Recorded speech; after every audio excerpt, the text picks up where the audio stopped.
الرحمن الرحيم الحمد لله رب العالمين وبه نستعين على أمور الدنيا والدين صلى الله على سيدنا محمد وعلى آله وصحبه وسلم.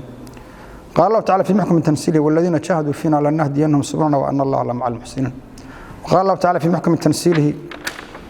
أذن للذين يقاتلون بأنهم ظلموا وأن الله على نصر القدير الذين خرجوا من ديارهم إلا أن يقولوا ربنا الله. waxaan rabay caawa inaan bayaan yar ka jeediyo maalmahan Soomaalidu ay ku heshiisay maalmaha xurriyadda oo ka bilaaban 26 June oo ku ekooda Luulyo baan rabay inaan bayaan yar ka jeediyo dhinaca waqooyi baan rabay inaan ku horeeyo taariikhda gobolada waqooyi horena waan u sheegay hadeerna waan sheegayaa ma jirin gobollo waqooyi oo marka loo eego xeerarkii dawladaha isticmaalku ay isticmaalayeen ee Berlin Conference marka la eego dhinaca waqooyi ma jirin nidaam sharci ah oo dawladda Ingiriisku ay kaga dhisay nidaam ay kaga dhisay sharci oo waafaqsan oo protectorate ka waafaqsan kama jirin dhinaca waqooyi waxa ka dhacay qiso aan Afrika oo dhan ka dhicin waxa dhacay xukunka isticmaalku wuxuu ku sumu jiray iyo xuduudaha dawladdaas ay leedahayba oo markii dambe xuduudaha sharciga soo bedelay wuxuu ku sumu jiray qabiiladu inay heshiis la gasho dawladda dhinaca waqooyi ee Soomaaliya waxa ka dhacday qiso aan ka dhicin Afrika oo dhan waxa dhacday in qabiilooyinkii deganaa dhinacan ay go'aansadeen in aan dawladda Ingiriiska wax heshiis la gelin markaas waxa dhacday dhinaca sanaag oo mar hal heshiis ka dhacay maahan markii dambe la diiday maahan dhinaca gobolkan dooxada nugaal oran jiray ama gobolka soo loo yiraahdo inuu noqdo qabiilkaas qabiilka kaliya aan waligii dawladda Ingiriiska la heshiin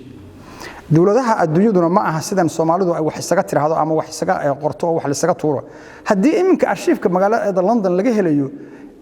waxa tradition garaadis baa la oran jiray Soomaalida hadii oo maxaan ku raada gaar ahaan beelaha iyaga kan hadii jiro garaad qoray dawladda Ingiriiska oo qoray inuu dhulka kan protectorate noqdo sharciga dawladda Ingiriiska halkan sharci xaq buu ka noqonaya taasuna ma jirto hadeerna soo baari kartaan taas waxay keenaysaa nidaam dawladnimo oo waqooyi oo sharci oo ma jirinba oo waxa dhinacna waxa la jiray occupied dhinacna waxa la jiray protectorate dhinacaasuna iskooday dawladda Ingiriiska u heshiiyay dhinacna occupied baa la jiray dawladda Ingiriiska waxay u qoonjitay dhulkayga khasbay saas daraadeed uma aysan aqoon dhul iyaga hoostaga xuduudahoodana uma aysan aqoon xuduuda iyagu ay leeyihiin ee xuduud qabiilkaas leeyahay aan la heshin oo aan sharcigooda international law-ga ku jirin bay u yaqaaneen saas daraadeed wuxuu aqoon jireen occupied area dhulkii la qabsaday sida hadeerba loo yaqaan loo leeyahay waa disputed area taas waxay keenaysaa waqooyiga dawladnimo uu ku doodayo inaan jiri karin oo sharciya Berlin Conference marka loo eego horena waan u sheegay taas markii xurriyadda dhacsay dhinacan bari waxa laga sameeyay xisbi loo yaqaan United Somali Party xisbigii mideynta Soomaalida xisbigaas ujeedadiisu ma ahayn inuu marna dhici karto inay dawlad Hargeysa la dhistaan laakiin kaliya waxay ahayd xisbigii SWL baa laga mamnuucay dhinacan bari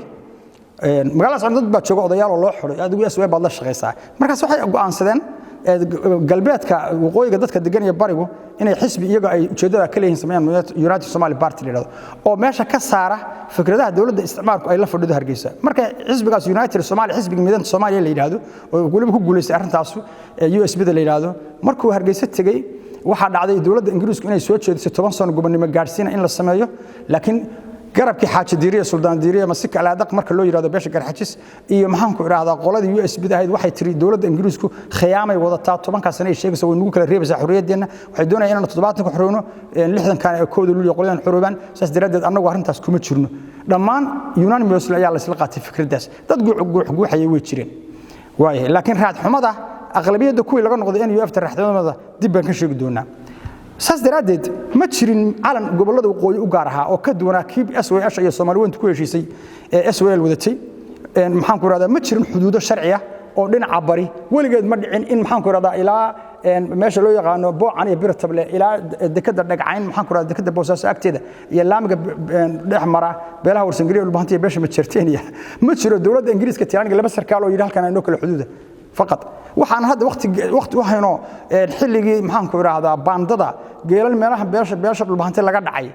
oo ay markii dambe Ingiriisku uu soo celiyay xoog uu soo celiyay waxay leeyihiin waxaan lahaynba ayaa gaadaha beesha ma jirteen ayaa badatay 1942 dagaalkii baandada loo jiray wax ka dambeeyay markaas dawladda Ingiriisku tiri xuduudda dhulbaantay ninkii ma jirteen lagu arkayo Warsangeli xaggan u soo dhaafaya inta dhulbaantay Warsangeli degay waa tuug waa in la xiraa ciidanku amar ku siiyay xuduudda waxay ku timid geelal iyo maxaan ku iraahdaa waa dhulka la wada beelaha u dhaxeeya tribal corridor-ka weeyaan marka gobolada waqooyi dhinaca bari xuduud dawladda Ingiriiska iyo dalka looga hoos gali karta kuma jirto haddana ma jirto caalan ma jirin waqooyi leeyahay xuduud ma jirin oo sharci ah oo waliba xeerarka adduunka waafaqsan taasuna waa mid ruuqay waxay yiraahdaan dulmi bay nagu sameeyaan xaga kuraasta taas waxba kama jiraan xaaji cabdiwaraab Allah naxariistay sheegay wuxuu yiri markii anagana laga xoog batay fikradii maxaan ku raada 10 sano iyo Ingiriiska in la maqlo ahayna gobonimo gaarsiiyo oo xataa guddi 15 la yiraahdo dhiso ay diidnay ay diideen iyagu yiraahdaan xataa guddi dhisan mayno ayuu waxa uu yiri cigaal intaan la faqaan ku niri nimankana gorgorada wax ku doonayay kuwan USB-da iyo qolaan garxisba gorgorada wax ku doonaysay shuruud ma jirtay laakiin gorgorada wax ku doonayaan adigu waxa tiraahdaa anagu waxba ma rabno dawladnimada dhiib hadalka cabdiwaraabe eeg NUF maxaan ku raabaa mas'uul ka ahayd inaan wax kuraas oo gobolada qoys weydiin marka kuwan koonfurada wax idin ma dulmiin ee beentan aad abuursan joojiya waa dhimanasaane isku darka horta yaa ku dulmanaa isku darka koonfur baa ku dulmanayd 1960 ilaa 90 markii mushaar ku filan laga waayay magaalada Berbera maahan gobolada waqooyi nin la Cabdisaaq Xaaji Xuseen Warsane ayaa lagu yiri waxa yiraahdaan gobolada waqooyi waana la dulmiyay markaas uu wallahi warkaas ma kastana waa lagu farxad galiyaa marfashadana waa laga qaylaabay wuxuu tagay magaalada Hargeysa wuxuu u cadeeyay in aan mushaharkooda ku filan oo laga soo diro koonfurta Soomaaliya waxa tiraadaan waana la xasuuqay waad ka xishoon weydeen waana uga turi weydeen wixii la idin ka turay qabiil wax xasuuqa isagoo cadow shisheeye ah iyo gaala kaalmaysanaya reer Hargeysa Soomaali ugu horeeyay xasuuqii iyo gumaadkii iyo gabadfalkii ka dhacay xaruntii daraawisheed 1920 oo jiidali ka dhacay oo mirashi ka dhacay mas'uul waxa ka ahaa dadka ka soo duulay Berbera iyo Hargeysa ee ceelafeelka yimid ee badweyn yimid ee yugoor yimid oo 15,000 oo laga keenay galbeed ah wixii meesha ka dhacay ilaahna waa ogyahay aadmigiisuna waa ogyahay hadii iyadoo la idin sheego qofkay ku dhacday iyo qoyskay ku dhacday fasaca dhacay idinka la idin sheego oo la idin reer hebelkaasi ku dhacday wareysta qoyska iyo qofkaasi waxaas ku dhaceene wad fazici lahaydeen waa argagixi lahaydeen Soomaaliya dhibaato inta leeg inay ka dhacday oo adinku geysateen hadaa damiir leedin waa argagixi lahaydeen waxa tiraadaan dayuuradana rusheeyay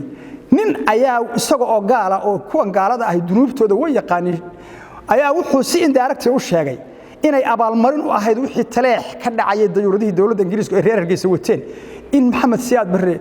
falku ka falcelin ay ahayd xaq alle buu yiri wax loo yaqaan nafsi inay ahayd iyo si indirect ugu sheegay ninka ugu aqoon yahansan ee xuduudaha sameeyay dhammaan Soomaaliya oo la John Darrell buugga historical aabo ku sheegay waxaad moodaa si cilaaqa uga dhaxaysay buu yiri dayuuradii taleex lagu duqeynay ku Hargeysa lagu duqeynay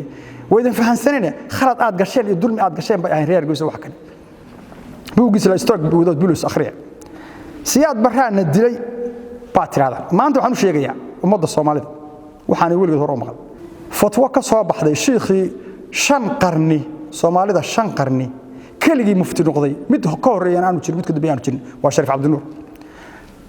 Sharif Abdinuur baa gole kuliyadda waxbarashada la foolaa 2 bilood ka hor intaan dawladda Maxamed Siyaad Barre Allah yarxamay burburin arday su'aal weydiiyay wuxuu yiri Maxamed Siyaad Barre wuxuu yiri Sheekh Sharif jabhadaha Soomaalida ka waran suur waa buqaad dadka diinta islaamka yaqaan baqay way yaqaanin waa ninka xaakimka sharciga ku bax dawladana ka waran shib buu yiri waa fadhiya waa laga yaabaa inta ilaahay taqaanay habeenka dhageysanaysa wixii ka nool ragga qaar xamar oo ku gargaranaya inay joogan ku wareegaysan inay joogan laga yaabaa markaas haddana ku celiyay intuu la yaabay aniga laftiga hadalka waa qariibsanay laakiin saasa cilmi sharci waxa markaas uu yiri sheekh jabada ka waran suur waa buqaad suur dawladana shib waa lagu kala baxay cid idin amartay ma jiro Abdullaahi Yusuf aan cadaalad u hadlo iyo SNM SSDF iyo SBM iyo USC sharciga islaamka xaq darro cad bay ku bixin shariicada islaamka nin kasta oo xaakima oo lagu baxana in uu ku dilayo jid bay ku tahay sharciga maxaan ku raada amrayo fawda laga baqa Abdullaahi ibn Subayr oo ka soo daldalan maxaan ku raada Makka maxaan ku raada Kaabada iyo Abdullaahi ibn Umar u taraxumay oo wax badan baan ka reebay arinta tan markuu dilay maxaan ku Yaziid ibn Muawiya muxuu ga jeeday ninkaas wuu ku dilay xaakimka ah ee ummadda islaamka wata Yaziid faasiq ka sahaado khamriyac ka sahaado waxaan u maleynayaa shariicada islaamka jabhadaha Ingiriis iyo Ethiopia iyo Yahuud soo wado in sharciga islaamku ay ahayd sida saxda ah inuu aad u laayo ay ahayd Abdullah ibn Zubayr Yahuudi ma waboodan bi sharciga islaamka amriyay Maxamed Siyaad Barre iyo dastuuradii la qoray 1960kii iyo 90kii baa u fasaxayay inuu ilaaliyo xuduudaha dhuleed ee dalka Ilaahay mas'uulka uga dhigay inta wax ka dambeeya idin oran maayo SNM xasuuqay sheegata hadiya jeeraale SNM xasuuqay geysatay baa waxay ka badan tahay taloo geystay SNM xasuuqay geysatay qaxootiyada Soomaaliyeed u geysateen Ethiopia ka geysateen qaxootiga Soomaaliyeed Ethiopia u geysateen min berbere ila hargeysa wuxuu dad joogay baad leeysan 1990 laas aanood xudun baad xasuuq ka geysteen dad shacbiya buu hoolad ku duusheen xasuuqyad ka geysateen laas aanood baad dad acsalo 80 mar ay kor dhaafteen oo aan hubaysnayn hadallada Soomaaliland wada hadallada Soomaaliya iyo reer Hargeysa waa cabatin reer Hargeysa iyo reer Burco hal lagu ekaysiyo cabatinka miisaankaas tala soo jeedin ku socota kooxda taliska madaxtooyada wardhiig li fadhida ee nabad iyo nolol ee uu hogaamiyay Farmaajo jala Farmaajo waxaad gashay khada istiraatiiji ah oo hadaadan ka noqon yaani khalad taariikheed ku noqon doona qadiyada Sool iyo dooxada Nugaaleed waa qadiyad ka fog inta aad moodaysid waa qadiyad ku bilaabantay magaca Ilaahay iyo kaliyeentiisa la ilaaha illa Allah iyo masiixiyada dagaal lagu hayay waa qadiyad ay bilaabeen dhigdaadinteeda kuwa Baytul Maqdis dhiiga ku daadiyay 1929kii Nugaalna ku daadiyay 1901 waa buqad ashraarta caalamku u taqaan meel ka gaar ah Afrika oo dhan oo ayba ku doodayaan in diimahooda munxarifka ah ay cilaaqo la leedahay dhirta iyo xayawaanka ku nool waxaan u jeedaa Nugaal waxa laga yaabaa inaad adigu ayaadan ogeyn in goobta inaad ka tanaasub lagu keenay kursiga waa meel aan doorasho lagu gal karin waa meel aan wixii ka dhacay laga garamin waa meel aan laga aqbalayn mid u dhashay iyo mid la dhalay toona inuu iibsado shuhadada Soomaaliyeed dhiigeeda oo uu ka iibiyo goobihii kuwii cadawga u ahaa uu deganaa waagii hore hadeerna taliska ay u tahay waa gobolada waqooyi Burco Hargeysa oo Ingiriis waa meel aan taariikhda la aasi karin tala soo jeedin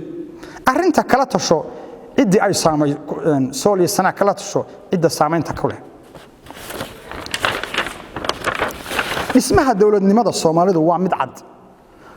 waxa la dhisay miisaanka kaliya waxa dawladda Soomaalida cusub waxa lagu dhisay miisaanka kaliya ee beesha caalamka iyo Soomaalidu heshiiska ku tahay dawladnimadaas waxa lagu dhisay London 1912 January iyo February waxa ka hadlay iyada oo ay waqooyi iyo koonfur fadhiyaan Prime Minister Ingiriiska Britain David Cameron oo yiri 18 gobol way dhan yihiin waa ka hor intaan Sheekh Shariif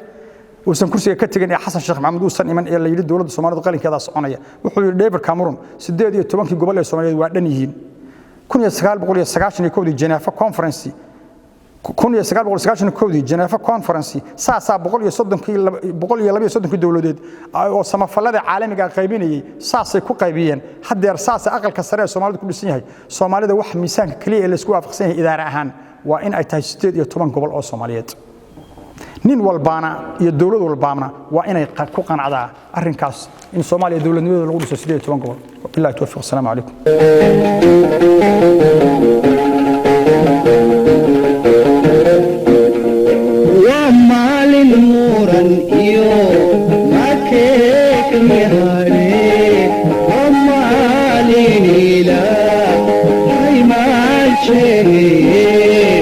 النار خشي من